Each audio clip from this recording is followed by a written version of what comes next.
Okay. All Hi, right. everybody. Thanks for joining us today to with Outreach One-on-One with Tavaris Franklin. I'm very happy for that Tavaris accepted our invitation. I met Tavaris like a year ago during FELI, the 5-day Experimental Learning Institute. I saw Tavaris a couple of times at my office, but I really got to know him during the FELI training, and he's amazing. And I truly believe that SDC has a lot of talent, and Tavares is one of them. And I'm very happy and very grateful that he's in our team. So welcome, Tavares, to the webinar. Thank you. Thank you, Patty, for the glowing remarks. So a little bit about me. My name is Tavaris Franklin. I originally started in outreach a long time ago, back in 2005, when I graduated from Hoover High School here in San Diego. Um, I took the job as a work study. I needed a job, and it was a recommendation to work in an outreach program. And I used to joke to my boss then, his name was Larry Maxey, that I would never want to be an outreach coordinator. I told him that. I was like, I would not wear suits, and I'm definitely not ever going to be an outreach coordinator. So with that being said, never say never. I've been working in outreach for a very long time. Since I was 18, I'm now 34. 33. I'm about to be 34 pretty soon. You're young. You're young. I feel old. I feel old. I feel very old. So I started at City College in the outreach program. And what it showed me is how important it is to have people from all walks of life being able to communicate to potential and prospective students, right? Because I think sometimes we feel like one department is in charge of doing outreach. When I tell staff members, and anytime I do informational workshops about outreach, is that we are all outreach. Because when I'm out in the community, even though I have brochures and stuff in my trunk, and I'm always trying to engage in conversations to see where people are at, it started because I would go places and I would see people like frustrated and unhappy. It would be like fast food places or restaurants or, the grocery store. And I would ask them, oh, how's your day going? Not too good, you could tell, right? And then I would be like, oh, so what are you in school? Do you want to do something? And then if you start talking to them, you start unraveling who they are as a person. And you start finding out that there are many things they wanted to do. They just don't have the access or the knowledge about how to get them done, right? And a lot of people look at college as it's very expensive. They aren't too familiar with community colleges. And what I found out when I worked at City College and even when I worked in the Mesa's outreach department is not a lot of people are familiar with continuing education, right? And it's not even I always call continuing education like the district's best kept secret. And I don't understand why our whole community doesn't know about the free courses that we offer, right? And it's open entry, open exit. So even that time restriction of a schedule isn't a barrier to these students. So with that experience that I had from City College, I was there from 2005 about to 2016, about 2018. And then I spent a year at Mesa College in the outreach program there. So being able to be in the district, seeing how City College demographic, which is very similar to a lot of the campuses here in continuing education and the population that we serve, and then seeing Mesa's demographic in the way that they do outreach there, I was able to put that in my portfolio. And when continuing education offered me the job, I jumped on it because I want to be able to take students who want to be successful and they just don't know the pathway to get there and help them out wherever that may be, whether that's with continuing education or if that's with our sister colleges, right? And I feel like a lot of times we try to put that on somebody else, but everybody's outreach. Um, and with that being said, I would like to introduce you to some of my vision and when I first started. Um, this is the mission statement here for outreach. So what we do is empower students through increasing access to awareness of continuing education's free educational opportunities and services leading to career and employment and transition to pathways, right? Um, if you're asking, what is it that outreach does, right? We're like the Renaissance people. We do a little bit of everything. Not only pre-COVID-19, we would set up tables at shopping centers. We would do campus workshops. We would do the campus tours. We would do educational workshops to many programs, whether it's charter schools,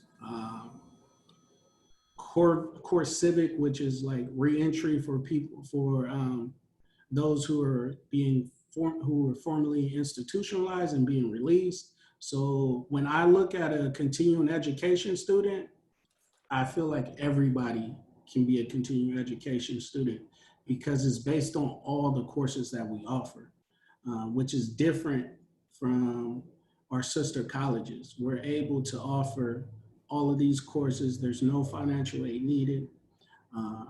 On top of that, it's just very easy to access with our multiple campuses. And I was proud when I first touched down at continuing education, they let me build a team of ambassadors and they actually let me pay them very well, which is, I don't know if you are familiar with outreach. We tend to get the crumbs of a lot of things and make it work. Each one of my ambassadors, like Rosemary, was a former continuing education student at ECC. So was Asha and Claudia. So I was very, I recognized very early that I need people who had been through the whole entire system, right?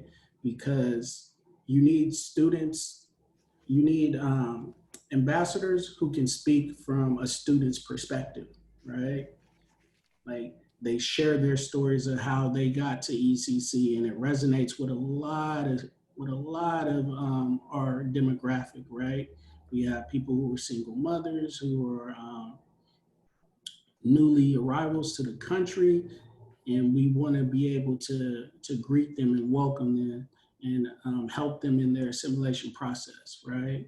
And I feel like it all starts with the people you hire, right? Because whether it's somebody at student services, whether it's somebody just a facilities worker, we all actually help with the marketing of our program and how students feel welcome, right? And I know currently there's a challenge with we're all doing this via Zoom. So if you see on our team, they're not our cell phone numbers right there. Those are our Google phone numbers that we make accessible to any and everybody, as well as our email. So during that transition, what we were able to do is schedule one-on-one appointments and walk them through the onboarding process.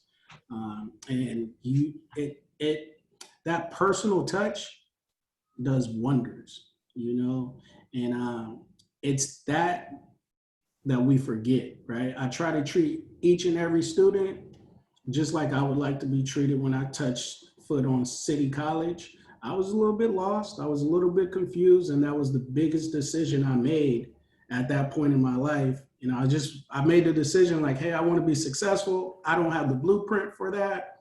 And I stepped on campus and I was able to get some help, and people were passionate there. And I know that happens across our district, and it definitely happens at continuing education. So I was happy to bring on those folks who were previous students. And then for Jordan Nash and Karen, they were actually ambassadors at Mesa Outreach. So then I was able to get actual students who didn't go the continuing education route. They went straight from high school to the community college. So all of that knowledge helps us with the way that we're mindful about outreaching and our programming to our population. I don't know if you all know, we have a huge service area in outreach. So if you was wondering, like that seems like a big team, right? Um, we're responsible for the Miramar area all the way down to the ECC. So that whole team, me and my team, we do outreaching for all of the programming for continuing education up there. So when you look at it that way, that's not a big team at all. It's a very small team for 7 campuses, and I don't even know how many square miles that is, right?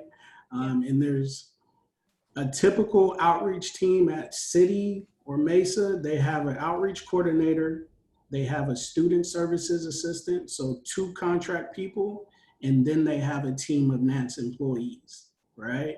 So with continuing education, I'm the only contract person in the outreach department, and I have a group of phenomenal NANCE employees who go above and beyond. And without a lot of the assistance from student services and everybody else, they've been amazing of helping us with just these warm handoffs. Because outreach, we go out into the community, we make it known, we market the programs, and then when we get there, our student services department does a great job of walking them through the process. But our ambassadors do that as well. Our ambassadors will complete the application. They will help you sign up through orientation, and they actually act as a mentor. So given their previous experience from being students, and they'll help you with the transition. So all our ambassadors either went to ECC and they're in community college, or they went to ECC, they went to community college, and they're now in a 4-year college. So it allows them to see that whole transition. Tavaris, can I say something? Yes. I think the ambassador idea is a great idea, because I also used to be, first I was a CE student, and then I became a NANCE. And I think that's why I love SDCE so much. Yeah, When I it's was, unique. It's yeah, unique. yeah. And whenever I said like, oh, I go to SDCE and the classes are for free, no one believed me. And I was the first one to, like, spreading the word. And yeah, so the ambassador idea is a good idea. And as you said, like, I knew then when I became a NANCE, it was very easy for me to guide them through the different programs that CE had, because I knew how to do it. And it was good, like, to see them when the students were afraid or something, to encourage them, like, no, there's nothing to be afraid of. So that's a great idea of the ambassadors. Yeah, and when you are able to hire students who have been through those experiences, it really resonates with, because it's a normal fear to be apprehensive in trying anything new. I tell students and anybody I come across, when you're growing, you're supposed to feel uncomfortable. So this is a natural process. When you're uncomfortable, it means you're growing. So I tell them, feel comfortable with being uncomfortable, right? It's a big thing in any life process, right? I don't think there's been any time I've been growing and I was comfortable. I've always been like, do I even belong here? Am I smart enough to be here? I feel like this is a dumb question. And what we're able to do in outreach, and I know a lot of people through continuing education does it, we make them feel welcome, right? And we share our story. And I think that's what most people don't realize, right? they see us, and normally I'm dressed up, and they feel like, oh, he's always had it together his whole life. And then I share them my story, and I like walk them through admissions, or we do the application, and then they feel more and more comfortable, and they tell their friends. Word of mouth is still the best marketing material that we have. So each and everybody who gets a paycheck cut, or if from the district, I'm pretty sure you're active in your community. You have friends and family members who could benefit off of this. And if you don't know how to walk them through there, it's pretty simple. Just forward them to us, and we'll take it from there. You know. This is our outreach report, just to give you a snapshot of what we've done today. Tavaris, Yes. just Christy Figueroa, she raised her hand. Let me find her. Where is she? Oh, okay. Christy? Thank you. Thanks, Tavaris. I love everything you're saying.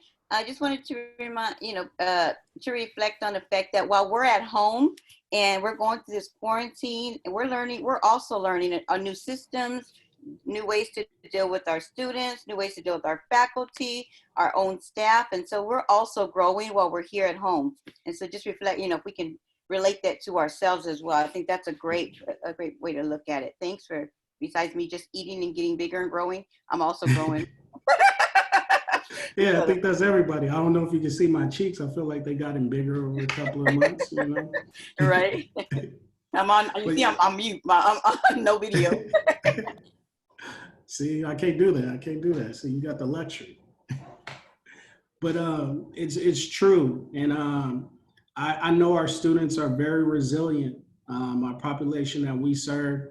And we've been part of giving some laptop giveaways, and just seeing and having conversations with them. It's a real nice thing, and it's a wonderful opportunity to be a part of the continuing education team, because we know, like, we're really changing people's trajectory of life with that first access to this. And then one thing I want to share with y'all is just the outreach department report. I do these pretty much quarterly. These reports that I give to my dean, and I share when we are in meetings. One of the things that I'm happy to do and share with everybody is like our community partners. Partnerships and relationships are the backbone of any outreach program, and are the backbone of any institution. And my year of being the outreach coordinator, me and my team, we've been able to foster partnerships with Second Chance, Metro Career Center, the San Diego Libraries, Neighborhood House Association, PAC Meeting, the La Mesa Community Clinic, a lot of community collaborations like Southeast Collab, Chula Vista Collab. These are meetings where stakeholders for the community meet every month to share resources. So we are always present in these meetings, sharing about San Diego continuing education, what we offer, especially in these times of COVID. The fact that we were able so quickly to move most of our classes online is a magnificent feat. And some people just don't know how special these programs are, and that they're free. So while you're sitting at home trying to figure out what you're going to do while we're in quarantine, eating your 5th or 6th meal for the day, and it's only 8 o'clock, you can be in a class somewhere, whether it's cybersecurity or our auto program. We have an array of courses that we offer. And then a couple of goals that I'm looking for this next upcoming semester is increasing our high school connection. It was important for me that I gave students an alternative to higher education. Because the fact is, if you were to poll residents who live in communities, a lot of these people are very successful, and not all of them went to college. They have a lot of they have these certificate programs that we offer, like plumbing, Some of them have done the real estate courses. Some of them have done the HVAC. And these are career jobs with no debt. And when I used to do outreach for City and Mesa, I would have a nice amount of students who were going to for-profit schools because they did a better job at marketing. In 6 months, you can have, you can be working in a career. We do that same thing, and it's free. So being able to share this alternative opportunity with students, and it's like minimum risk. If you don't like it, you can stop going, right? There's no financial aid. There's no real contract to staying in these programs. So the onus is even more so on us and what we offer as a great product. You know, it's life-changing certificates that we offer. I was like going around and I was with Andre giving a presentation, and he was talking about how one of our HVAC students was at the president's house working on like his air conditioner or whatever. And the student turned around, he's like, "Oh, you're Carlos." He was like, "Yeah, yeah." He was like, "Oh, I just got my certificate. I've been working with this company for like about a month." But that's as quickly as he was able to get his certificate, he had a job within a month, you know? And sometimes it's hard having a bachelor's degree and finding a job. This guy was able to get this certificate, have a job that I think at the time pays more than I get paid, and has zero debt. That's a game changer. And being able to articulate that to students, I feel like even when I was in high school, that wasn't happening. So the opportunity that I've had now is using my high school connections. I'm able to do outreaching in the high schools to share what we have, right? So now we're not only getting the adult population who's trying to retrain themselves and going back into the workforce. Now we're getting recently graduated high school students who've always wanted to be in these fields and just felt like there was only the for-profit opportunity, because not a lot of people know about continuing education. And that's where I implore like all of you just to share, you know, in conversations and stuff like that. But as you can see, when we touch down in August, these numbers start from August until now, August of last year until now. We've served 21,725 people since August of last year. And as you can see right there, sorry, I was like trying to move my camera. 438 of those were tours. So we brought them to any one of our 7 campuses and had people walking through, because that's important. I know right now we're not able to do that, but we're looking to see if we can offer virtual tours to see if we could get that modality up and running. I know Miramar College has a virtual tour for their campus, which is magnificent. So we're in the talks of seeing if we could do that as well. But when you're able to get people on campus, it's amazing what anybody, high school students or adults, once they start seeing the level of like machinery we have for these certificate programs, they're always impressed. In community organizations too, we've led lots of tours for community organizations. We've done 3,417 presentations, now 18. So, and that includes workshops of 573. So those are application workshops where we're hands-on walking students through the application orientation and getting everything completed for them. And the follow-up is either a phone call or an email. We really try to use that personal touch with our students because we know how important it is. The main goal is to retain a student. That first contact, you need to follow up. It's something that I learned when I was in for-profit. They really worked the phones and emails and really checked up on their students. And the tabling,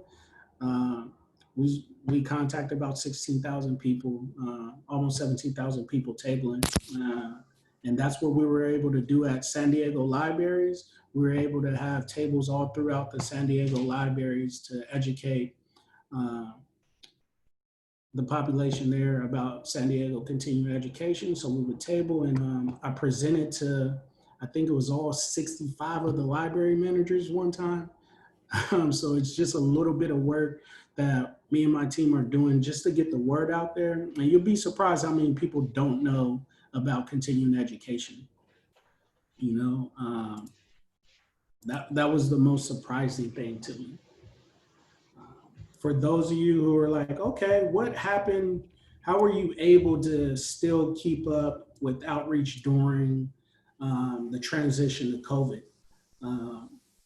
Social media became vital to what we do.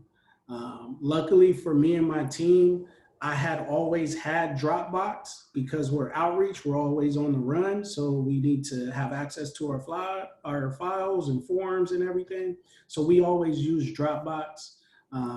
We recently started using Zoom. We have Google for all our Google phones, our Google Forms, Twitter, Eventbrite, and Instagram. And I know how Christy was talking about growing. We had some growing pains for some of the people in our department. Even though most of them are young, a lot of them weren't, like myself, not too savvy on every modality that we have here. So if you see the data here to your right, that's our numbers from Instagram. And when you're able to get data and know how to use it, you can really target market towards the demographic that you're trying to capture. What I was surprised about is 31% of the age that interacted with our page were 25 to 34 years old. I thought typically that's about right, but that target population right there in the middle, you see how it's 2%?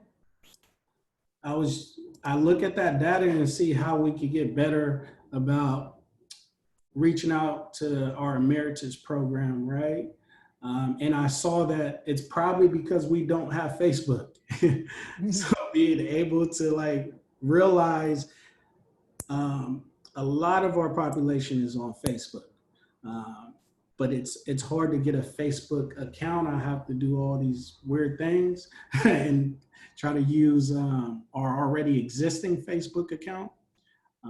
So we can start utilizing outreaching on Facebook and doing Facebook Lives. But it was great to now, this is an opportunity for us all to get a little bit more savvy with social media and how to use it. And we still need to have that personal touch, and that's where Zooms and everything comes in like that. And these Google phone numbers, we're able to have one-on-one appointments with students to walk them through, the application or answer any questions regarding continuing education. It becomes very, very vital.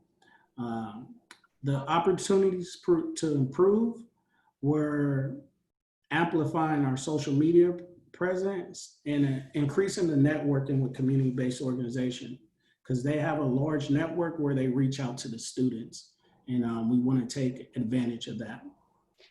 Tavaris, I have another question from, this one's from Jennifer Bennett, and she's asking, when is it appropriate to refer students to outreach versus a counselor? Do you work closely with counselors? Do they ever refer students to you?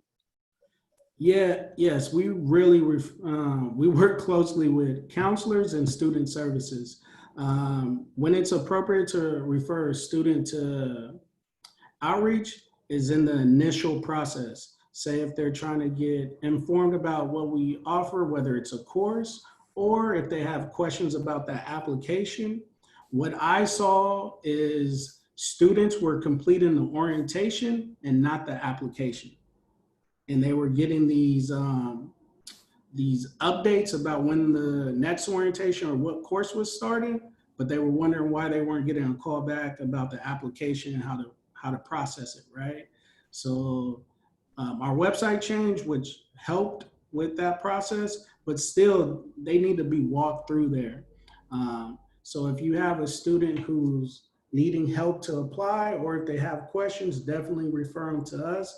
If they've already they've already applied and they have specific questions regarding, I guess, the depth of the program, that's when you can refer it to a counselor. But what I tell people is just refer it to us.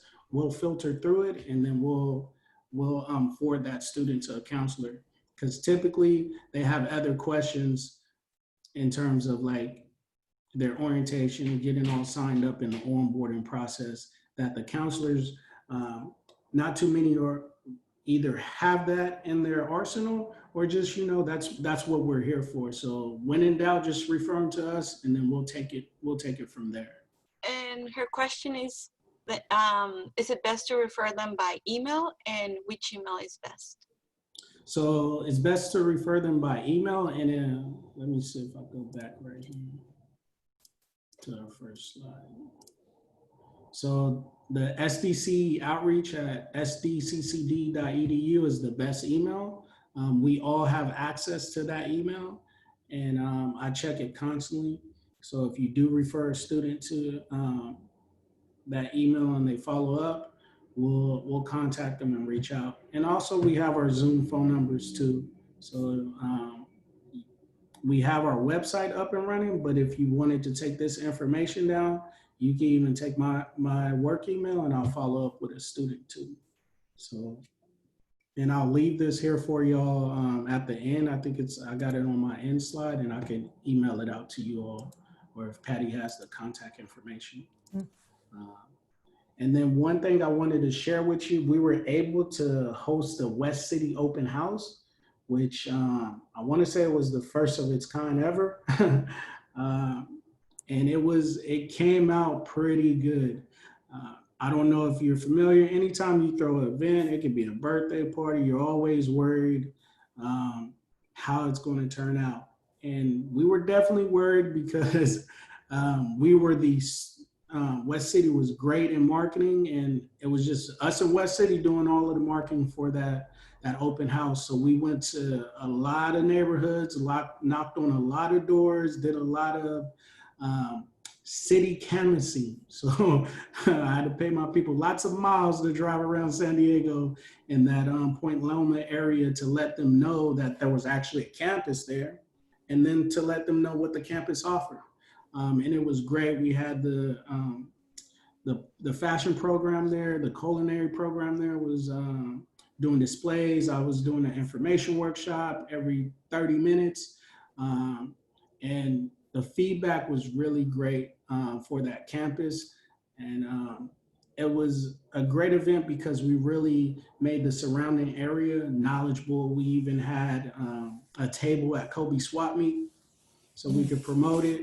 So these are the type of outreach events and things that we're doing that I want to say is new to that area and is new to continuing education.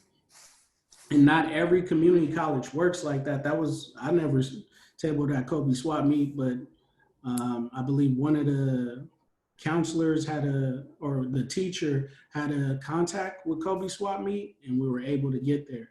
So that's why I always say we are all outreach. So I will take leads and feedback, and if you want me to present at your church, you're part of a community organization, we will present any and everywhere, right? On weekdays, weekends, even before COVID. I would be presenting at places at 9 o'clock at night. So it just comes with the job. When you're really passionate and you really want to help people obtain their educational goal and their career goals, it's nothing to do a presentation late at night or early in the morning.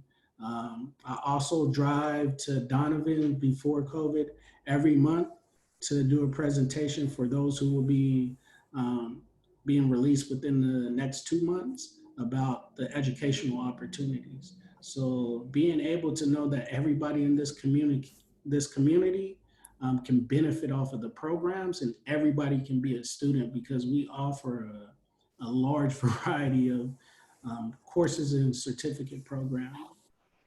And if you see right here, I will always have data because in outreach, you need to be efficient with your resources, right? So I feel like this is the easiest way for us. So when we look at our impact, Eventbrite was vital to getting the word out to people to attend the event.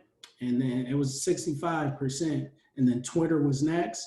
And then Instagram was trailing at 6%. So being able to understand next time we have these events, or if you're having an event, being able to use Eventbrite and social media to get the word out there for your program or anything that you're doing is vital to meeting the students where they're at.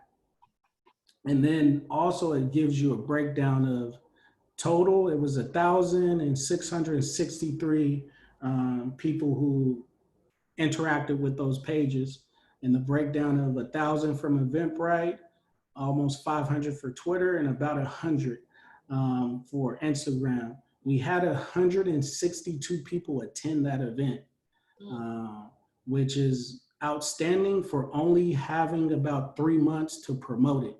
And we had to change the date last minute. I think a month out, we had to change the date a week back.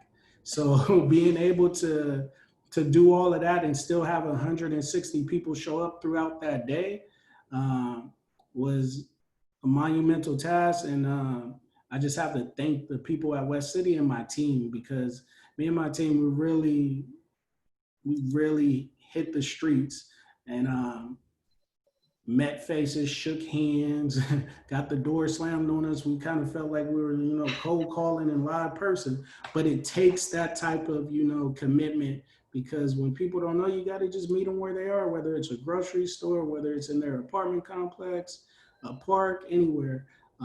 That's the type of outreach that we were doing. I called it street team outreach, right? Meeting people where they were at. Any questions regarding the data or anything I went over there?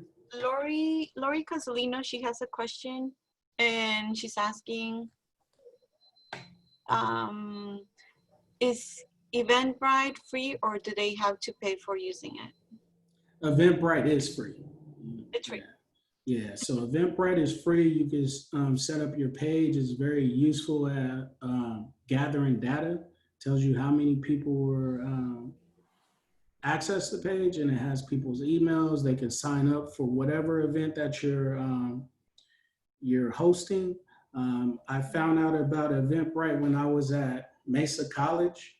I used to coordinate and host Mesa Info Night. So it would invite anybody in the city to come learn about Mesa College. And it was something that I was starting to do for continuing education until COVID hit. I was going to have CE is for me information nights throughout the community, and I was going to start them at the San Diego Library since we already had a partnership with them. But it's a great tool anytime that you're looking to go to an event. I use Eventbrite just to gain knowledge about anything, whether it's finances, whether it's about anything that's free on there. There are some Eventbrites that charge you for the workshops, but most of them are free. And you can use the website for free. They don't charge you. Any other questions regarding anything I went over? Do you have any questions? Oh, Christy has her, she raised her hand. Yes, ma'am. Sweetie, on great work on all of this. It's really exciting to know a lot that we didn't know. By any chance, do any of our administrators, deans, counselors, anybody else help you? Do they come to these events and speak to the community? Yeah, I've been lucky to have Andre Lucas. I've had Maureen. I've had a couple of the culinary program at ECC. I've had Susie, I think her name is Susie, the one who's at West City. They've all been more than happy. and delightful to come out in the community and share about the program. And while we were on quarantine, we had a virtual career workshop for Lincoln High School. Yes. So Okay. we had Andre, we had automotive, we had cybersecurity, we had Stephanie Lewis from the Career and Transition Department. So we were all on Zoom giving a seminar and a career expo about San Diego continuing education, where we touched up on all of our programs. And it was open to students for Lincoln High School and their family members. Nice. So that way it was open to any and everybody, because continuing education can do that. We can get the high school student, we could get the mom, the dad, the cousin, the aunt. We have something for everybody. Absolutely. And, it was one of the things that I guess was a marvel to them, because they've always been trying to get into Lincoln, and we were able to do that for years. Virtually. For years. Yeah. Congratulations, for years. Can Yeah, you tell me? Can you also? I'm sorry. Can you also tell me like some of the schools? Can you just name some of the schools that you guys have gone into as well besides Lincoln? Have there been Yes. So we've been to Lincoln, Hoover, Morris, Patrick Henry, Claremont. Pretty much, I think over the last year, probably 72 high schools and charter schools altogether. Oh my God, great job. So yes. we've been to a lot to rattle off the list, but we've been to pretty much wherever there's a CE campus. We visited any surrounding high schools around there. Congratulations, great job. Yeah, and for those who are asking, how can you help outreach? Just everyday conversations, letting people know where you work, what you offer, planting that seed. And eventually, you never know, they'll shoot you an email like, hey, I've been looking into your program and how do I get started? And then all you have to do from there is just forward them to us, and we'll take care of it and walk them through the steps. One thing that I was surprised when I went to continuing education is pretty much just like the colleges, we all work in silos. So people are experts in the department that they're in, but they really aren't too informed about everything else. If you could just take maybe 10 to 15 minutes out your day and just go over our website, get to know the certificate programs that we offer, and knowing that will help you in terms of just anything. If you're a teacher trying to get more students in your class, you'd be surprised. When I was at City College, the cosmetology lady, she walked around with ad codes everywhere in her purse. So just being able to always be ready to have a conversation with a student, but you don't have to be an expert of everything we offer, but just knowing our signature things that we offer, and just knowing how to lead students to the page, and if you're part of your community, building those relationships goes a long way. You don't have to do the presentation, you just have to lead them to us, and we'll do the presentation. If you're part of the organization, you can reach out to me, and just like I'm here on this Zoom, I'll show up and do the presentation regarding continuing education. If you're hosting any seminars or any events and you want outreach to be a part of it, just reach out to myself in the email, and we'll work out what best works for you. And when in doubt, just refer them to outreach. I have another question from Jennifer Bennett, and she's asking, how long are the presentations usually? Typically, further north. What was the last part? What about further north? When you were mentioning high schools, I was just curious, I know you said near continuing education sites, and at CE Miramar, I was just wondering, because we do get students or potential students that wander in, and we only have the ESL program, the DSPS program, and parent education at CE Miramar. But I love that we can refer students to outreach now, but do you do presentations at any of the high schools in that area as well? Yes, everyone in our service area, we've been to La Jolla High School as well. But if you have a contact at any of like Mira Mesa High School or anything, if you just reach out to me, I know that I was working with Sunny, who's over the outreach program at Miramar, and each and every community college, I was building a relationship so that our ambassadors can, or myself, could be able to tag along on their presentations as well, because it's a unique thing that we offer. And sometimes you just have students who want to get their certificate and go straight into the workforce. And the community colleges do that as well. And it was always something that I felt like we could all do better at. But we will, as long as it's in our service area, we will go there. I've been to Carlsbad doing a presentation. So it just depends on who calls and if I can get permission. And if it's in a certain district, we have to ask for permission. But basically, if they invite us over and it's outside our district, we will attend. Thank you. Mm-hmm. I have another question from Christy Figueroa. What if people want to get more hands-on volunteering? Is that possible? I think that's the real question. We already speak to students, but want to be part of the solution sometimes. Yeah, I feel like anybody who's a district employee, you are a volunteer and you're paid, right? So if it was easier to have volunteers from campuses when we would go out and speak. Now, if you just wanted to volunteer in wherever spaces that you're in and then do the handoff with us, we encourage that as well. But like I said, it takes a village to do the outreaching, especially right now. That was my team, right? So they're off for a whole month, right? So hopefully I can have them back in August because this is the prime marketing and outreaching time to get to the fall semester, right?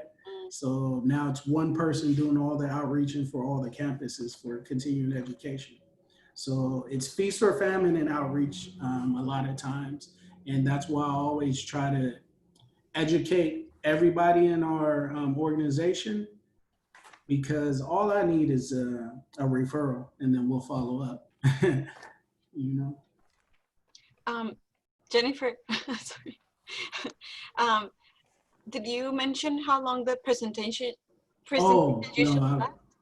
So our presentations can typically last anywhere from 30 minutes to an hour.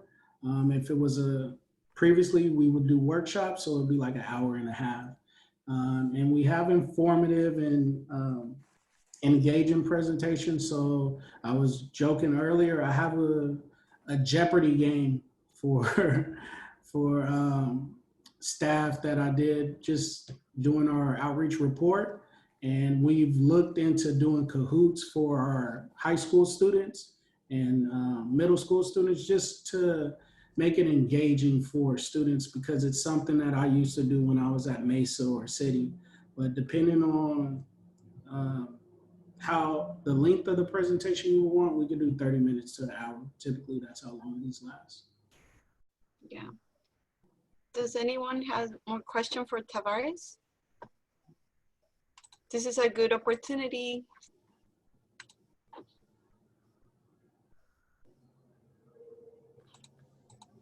Christy is saying that this is a great presentation for convocation. Do you mean the STAR conference?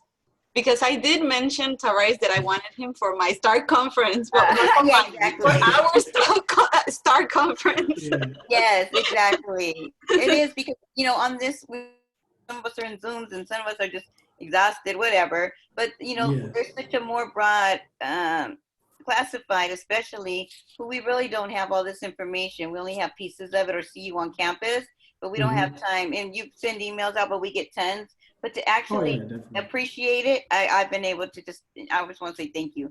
And I think it'll be a great presentation for our convocation. Yeah, Patty was talking to me before all of this about doing a presentation for. When I met him, like, please be at the STAR conference, please. So today webinar, it's almost a dream come true for me. Yeah.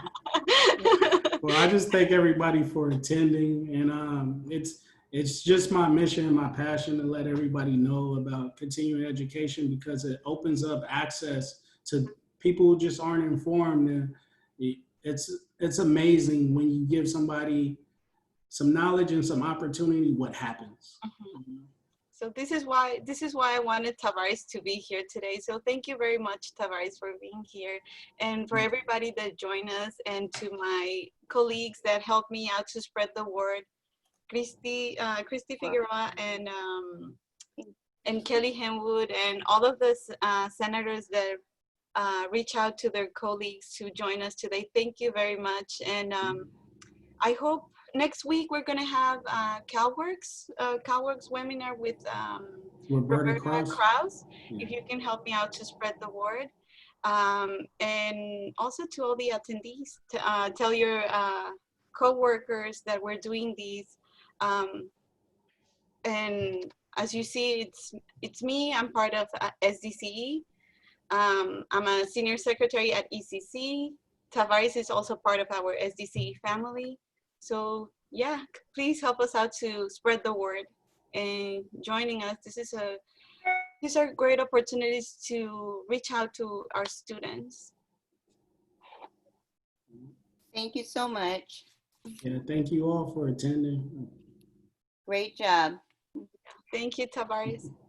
And also when Tavaris has, once we open campus, when he has his open house, please help us to spread the word too.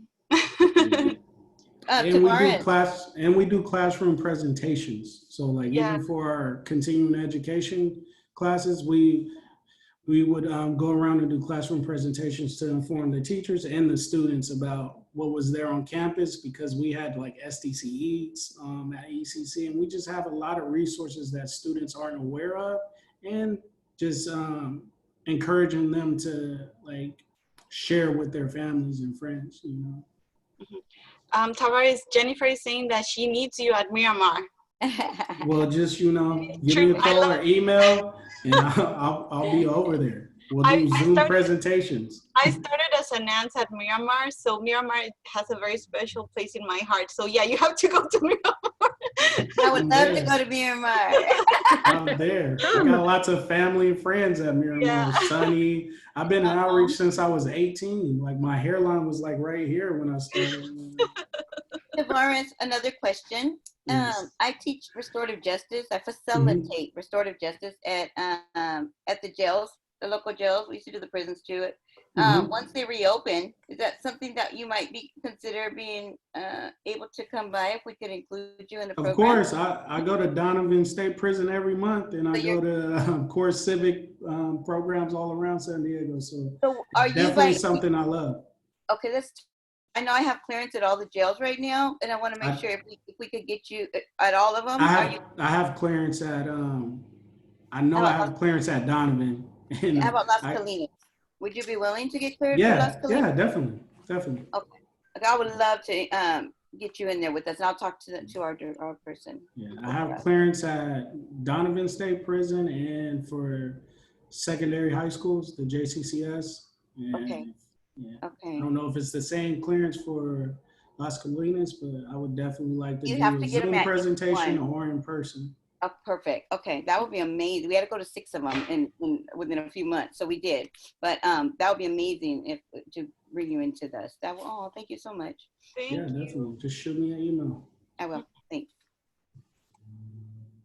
Bye, everybody. Take care. Right. Thank you. Bye. Thank you. Thank everybody for attending. Thank you. That was great. Yeah. Thank you. I appreciate it.